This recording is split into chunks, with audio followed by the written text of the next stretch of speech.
જ્યારે પણ ટ્રેનમાં ટ્રાવેલ કરતા હોઈએ ને ત્યાં સ્ટેશન પર બ્રેડ પકોડાની બૂમો પડતી હોય છે. આ સાંભળીને અને તેની સુગંધથી એટલી ભૂખ લાગી જાય ને. તમારે આવું થાય છે?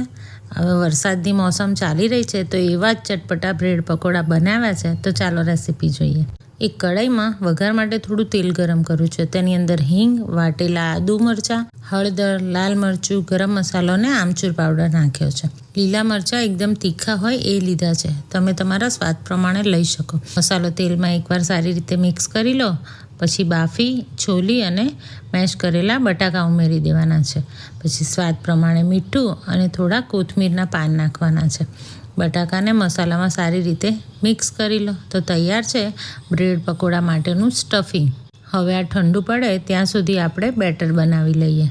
તેની માટે 2 કપ ચણાનો લોટ લીધો છે. તેની અંદર મીઠું, હળદર, અજમો અને મરચું નાખ્યું છે. થોડું પાણી ઉમેરતા જઈ અને થોડું પતલું રહે તેવું બેટર તૈયાર કરવાનું છે.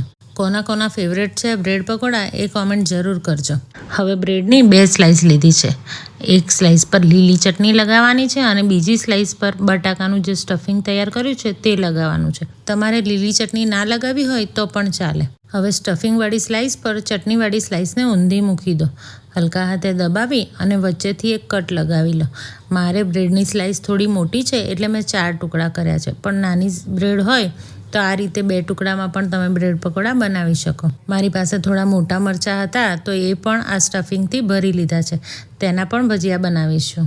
ચાલો હવે આ બાજુ તેલ ગરમ થઈ ગયું છે. તેમાં સૌથી પહેલાં બ્રેડ પકોડા તળીશું.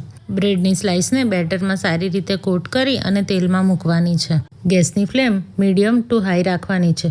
જો ધીમા ગેસે તળશો તો પકોડામાં તેલ ભરાઈ રહેશે. હવે એક સાઈડ સારી રીતે થોડા ક્રિસ્પી થઈ જાય પછી પકોડાને એક એક કરી અને ઉલટાવી લેવાના છે. આ રીતે બંને બાજુ થોડા કડક થાય એવા તળી લેવાના છે. તો તૈયાર છે એકદમ ટેસ્ટી એવા બ્રેડ પકોડા. આ સ્ટફિંગમાં તમે ઈચ્છો તો ડુંગળી પણ ઉમેરી શકો છો. આ બ્રેડ પકોડા તમે મસાલા દહીં, ગળી ચટણી, તીખી ચટણી કે કેચઅપ સાથે પણ સર્વ કરી શકો છો. આ રીતે જ મેં મરચાંના પકોડા પણ તળી લીધા છે. રેસીપી ગમે તો લાઇક, શેર અને કોમેન્ટ કરવાનું ભૂલતા નહીં. Thank you.